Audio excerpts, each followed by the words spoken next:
Hello, everyone. My name is Jeremy Stockwell. I'm a client technology lead. I'm actually based in New Orleans. We don't have a large Microsoft presence here in Louisiana, but I do support customers here in our South Enterprise region. I actually have a number of customers working through Azure Virtual Desktop deployments right now in POCs. So, a lot of what John has said has been gaining a lot of traction. But I'm not here to talk about that. I'm here to talk about Teams and Windows 11. And I've got a number of slides to go through, so I'm going to go quick. Feel free, post something in the chat. I will try to end with a few minutes left for questions, and if not, get to you afterwards. But when you look at today's environment and the way that the pandemic has shifted things, hybrid work is going to represent our biggest change to the workforce and how we think about what it means to operate in this new environment. And so, you can see this quote from our CEO Satya, and what we embrace as far as things go from a hybrid workforce or hybrid environment moving forward. When you think about a workplace and not necessarily a hybrid compute environment. I mean, me personally, I've been working from home for the minute I took the job with Microsoft because we don't have an office here. But obviously now that's changed, and you have the majority of Americans who aren't frontline and need to be in the office that are working from home or in some sort of flexible hybrid work situation. And I mean, when you look at Teams, obviously our usage has really grown over the past year and a half. We've got 250 million active users. We've got in 181 markets. We've got 53 different languages we support. We have over 1 billion monthly one-to-one calls. Webinars being hosted on it, and like Ron said, I'm trying to work. There's some gaps in functionality for specific to the Angelbeat seminars, but I know that I've got customers doing webinars and live events through Teams every monthly, every quarter for things like organization, company-wide CEO, town halls, those types of events. But Teams has really enabled our shift to a hybrid/remote work environment. And not only that, but it's being built and being updated to enable what is coming in the future with a hybrid environment. And what that means is, workers today, there's a few things they want. They want to be able to connect naturally. And what does that mean? That means that they can connect on any device. They can connect on their desktop or their laptop. They can connect on their mobile phone, or they can connect on some third-party device like, say, Apple CarPlay, which we've made some investments in. Being able to collaborate, right? How do you want to collaborate? Do you want to be able to make sure you can, join a call from your phone or join a call from your PC and then switch it to your phone because you have to get in the car to go pick up the kids from school or go run an errand? And then work in context is a matter of how do I work and how do I remain effective without having to switch between a whole bunch of applications in order to get my job done. So, I'll kind of go through these things in some areas and topics as I go through the team slides before I get to Windows 11. But that's really, these three are what have come to the forefront of how we're developing and building the next round of features and deploying them into Teams. We want to make sure that we're providing inclusive experiences when it comes to meetings. We want to make sure that, we have introduced things like together mode, where you're not just seeing the squares in a box, but it's more of an interactive display of people on a meeting and how they interact together.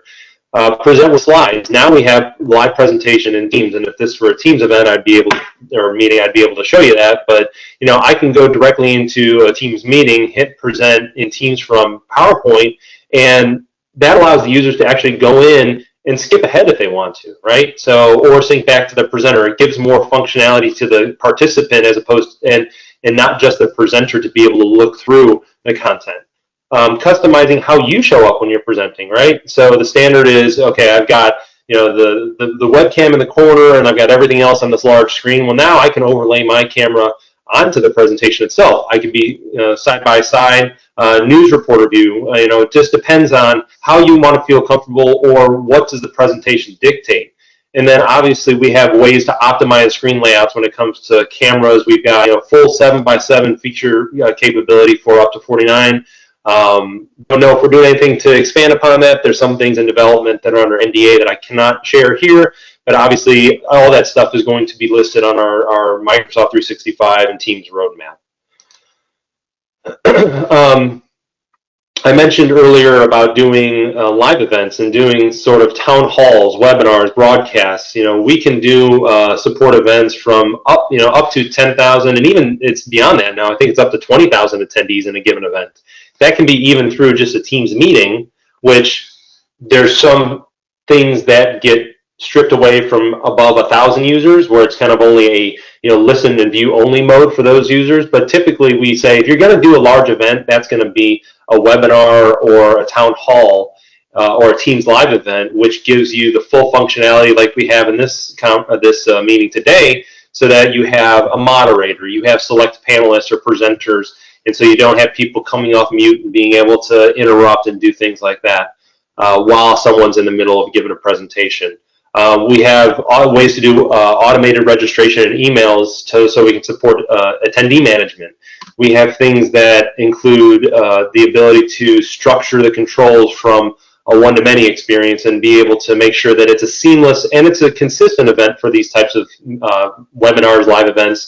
And then even going into that, post-event reporting, and even into the diagnostics behind the scenes when you're talking about, okay, I'm a CEO and I'm presenting, all of a sudden I'm sitting up in my office or I'm sitting at home and I need to figure out what's going on because my feed isn't coming through properly. We have ways through the administrative side now of Teams where we've built into being able to manage that on the fly and help optimize that for live events to ensure that it's smoothly seen across the entire audience. Again, this is the presenting your way. I'm having a hard time speaking. I must need more coffee. But you have the ability to do it in multiple ways, not just, again, your video feed in the corner and being able to have the presentation somewhere else. You can actually do it and work it into, with that tight integration between Teams and Office, specifically PowerPoint in this example, deliver a customized experience of how you present to your audience over Teams.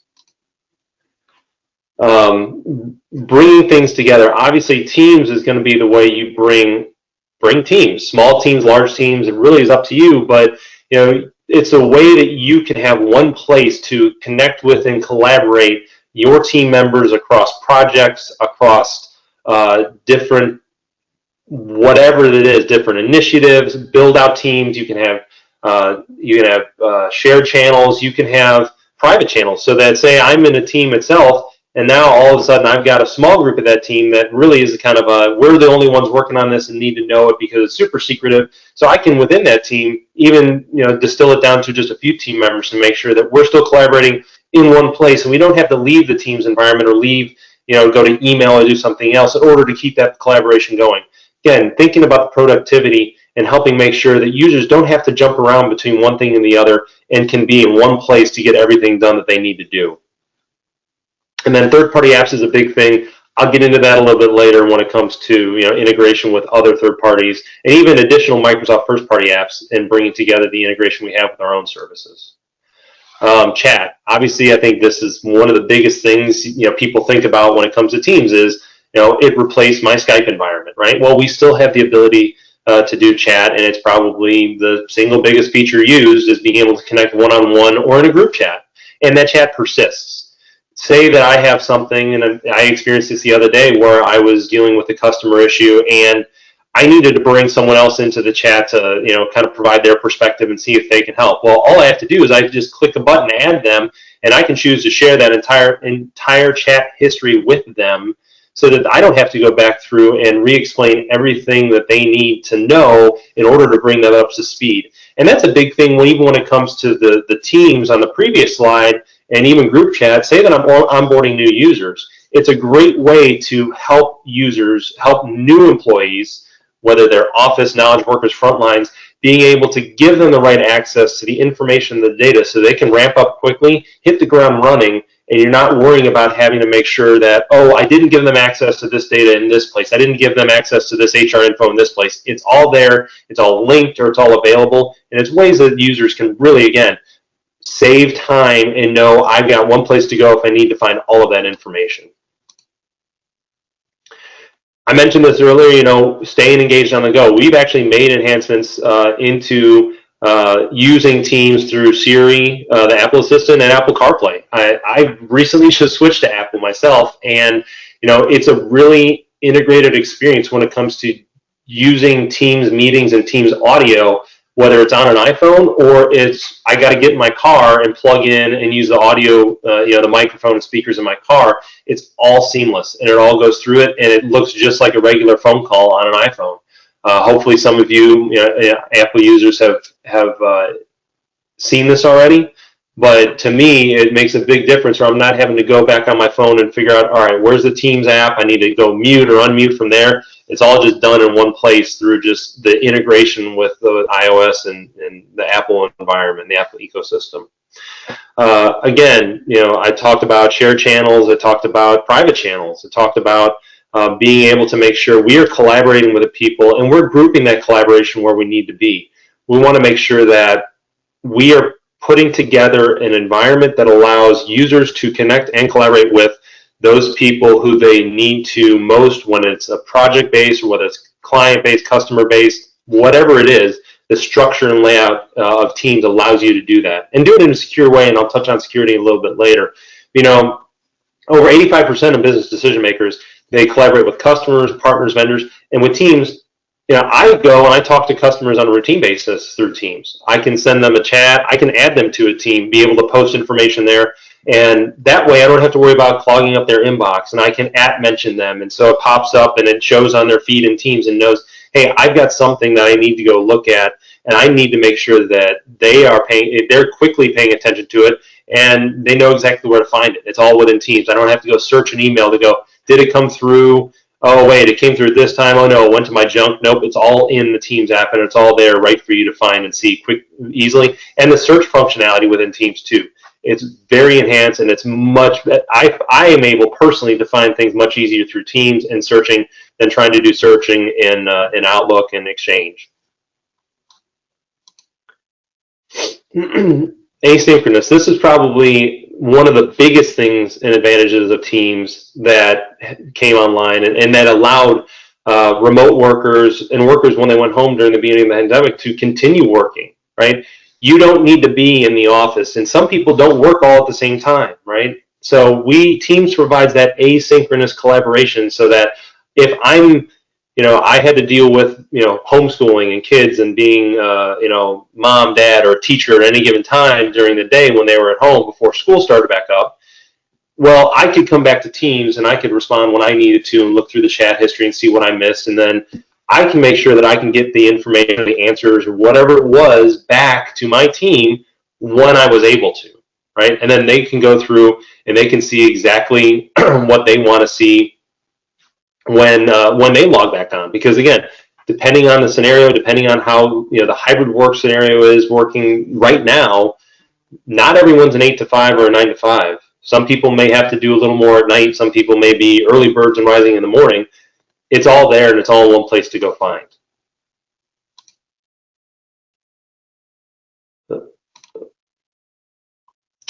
One of the biggest things too, and one of the most beneficial things I find, is co-authoring and the tight integration between Teams and Office, specifically Word, Excel, and PowerPoint.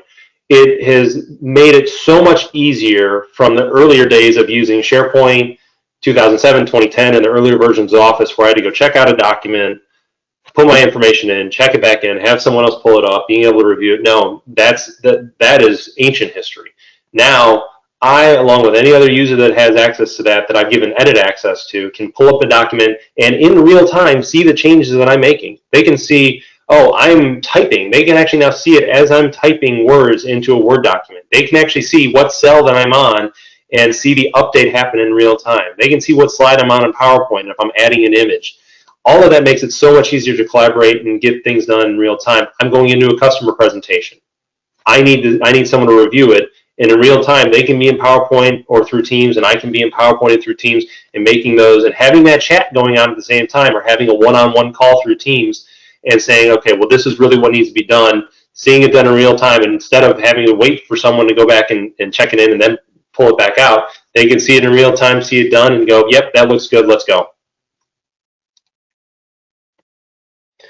Whiteboard, and this is showing the Teams version of Whiteboard and the newer version of Whiteboard. I don't know if anyone has actually used the Windows version of Whiteboard, but This is something that gives users within a meeting the ability to work collaboratively together. Whereas, you remember the days when you were in an office and you were all drawing up on a whiteboard, and everyone put, I got the red marker and I'm drawing this, and I've got the green marker and I'm drawing this, and that was when we could all be together. Well, those days are likely not going to happen the same way, if ever again.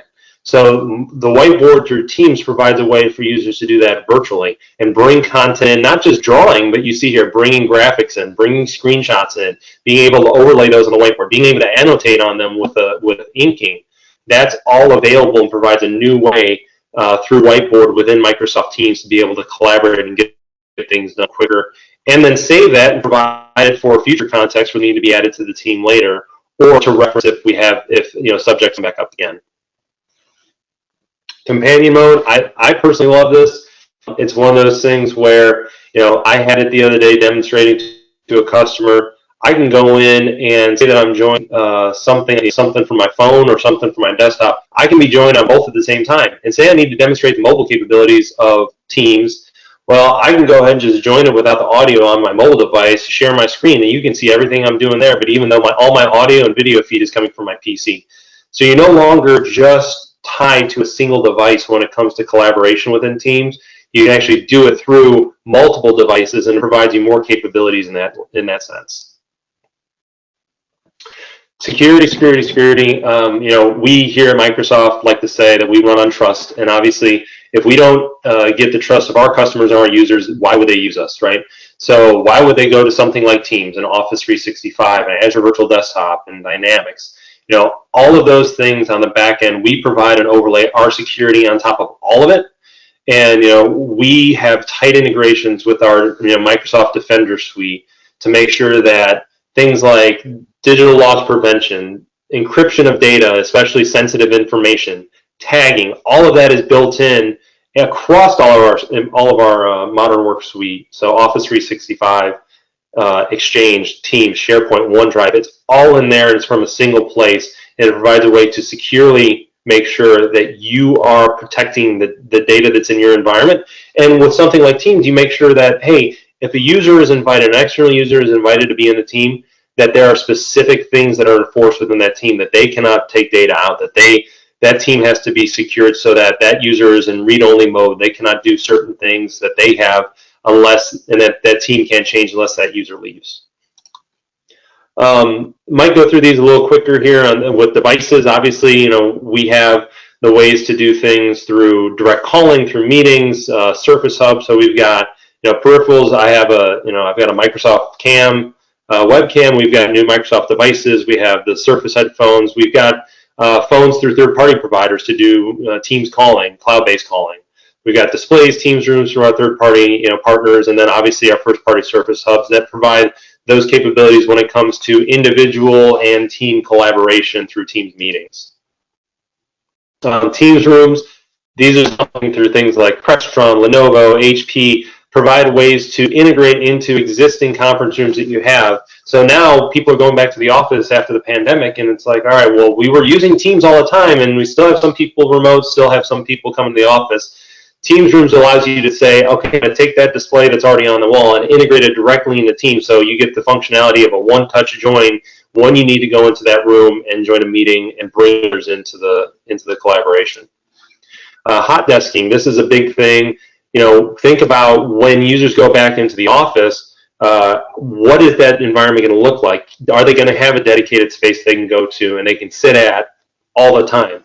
Most companies that I've worked with and support, it's going to be a little different. You have to reserve your space and where you're at. And so hot desking through Teams actually allows you to do that through companion devices, and whether it's a conference room or whether it's actually an individual desk itself. Again, it's a collaborative app. We have integrations with things like Dynamics on first party. Talk about when it's obviously I'm in sales. For those out there who may be in sales as well. Or, if you're just using something like a CRM or Dynamics for customer management, think of utilities and consumer goods and those types of environments. Well, within Teams, we've actually really tightly integrated where we focused before on the Office 365 and collaboration side. There are a lot of new features coming out with Dynamics 365 integration, so that if you knew you're working a deal or you have a customer issue through customer service or you have a work order out in the field, you can quickly, through the Dynamics Teams integrations, pop into Teams and be able to bring all those people together, collaborate on whatever it is you need to, get that presentation, that sales presentation or proposal done, or collaborate with that subject matter expert to deal with the issue that's out in the field and the technician you have dispatched to deal with it. So that's some of the new features we've announced within the past 6 to 12 months, and I see that integration just growing over time. Azure Communication Service, it's a way that you can extend the Teams capabilities into your own application. Say that you want to include chat into your website, or you want to be able to call a customer service rep. It allows the ability to do that directly from your custom application, your custom site, and leverage the chat and the calling features within Teams, so you're not having to go procure another integration feature or another third-party service so that you could do that on its own. You're using something that your customer service reps, that your end users know and use on a day-to-day basis. Why switch and make them use something else so they're dealing with customers and make them learn something new?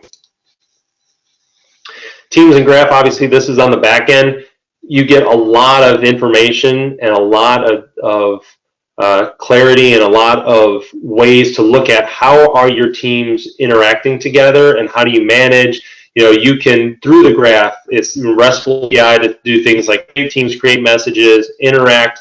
This is kind of the behind the scenes. If I need to go do something programmatically, Teams is plugged into our full Microsoft graph, like our other services, so that I can go and build automations into or connect with third-party systems that don't have a direct connect today, and make sure that I'm leveraging Teams for those benefits where I can, where there's not necessarily direct interaction, but I can quickly go and code something to do that and bring the full power of Teams forward. And when it comes to third-party apps, you can see, we've got a ton that are out there. If you're using Teams today, you can just go click on apps and you can go search for any of the ones and see them there. I mean, you see Workday is a big one. If you're a company that's using Workday for HCM or payroll, we have an app. Salesforce. I mean, you look at some of these, and some of these are direct competitors to us, or like what I like to call them, are frenemies, because granted, we may be competing with them in some areas, but obviously from an area like Teams, we want to be able to allow users to collaborate if they're using Salesforce and keep them allow them to stay in the Teams environment without having to jump between solutions, and ensure that they're getting their work done in a quicker and more productive environment. Viva is a new thing. When I spoke a couple months ago, it's our new employee experience. Viva Connections, Viva Topics, Viva Learning, Viva Communities. It's our way when we saw hybrid work coming back, moving back more to the office, keeping employees engaged. And even for those employees that are at home, Viva Learning, being able to make sure that you're surfacing the right learning content so that they have the ability to go take, hey, this 3-minute LinkedIn learning video, or I'm a success factor. So being able to surface that success factors content into Teams directly through Viva Learning. Viva Connections, making sure that you're keeping within your Teams platform the connections to your intranet so that employees can keep up to date on communications from the business, from HR, from finance, whatever that may be, company-wide. They can do it directly in Viva Connections. Viva Topics, being able to surface that information with a machine learning and AI-based algorithm behind them on the data that matters and the information that matters to them, so they're not having to go and search for all these things all the time, that they're doing it, it's being done for them themselves. Frontline, being able to connect and allow frontline workers to go through Teams so that they are engaged, they can connect back when they need to, and they have things like Shifts and other apps that allow them to really be productive, make decisions, empower frontline workers to make decisions through an app such like Teams. And I'm sorry, I understand I'm going fast, but I know I've got a lot to cover and still have to do Windows 11, and I have only about 10 minutes left. Again, Shifts is another thing. And then if I'm a frontline worker, I got a shift, it actually pops up on my mobile device through the Teams app and says, hey, your shift is starting. I can actually clock in, clock out. There's ways to do that, and then build in that integration to your timekeeping app on the back end.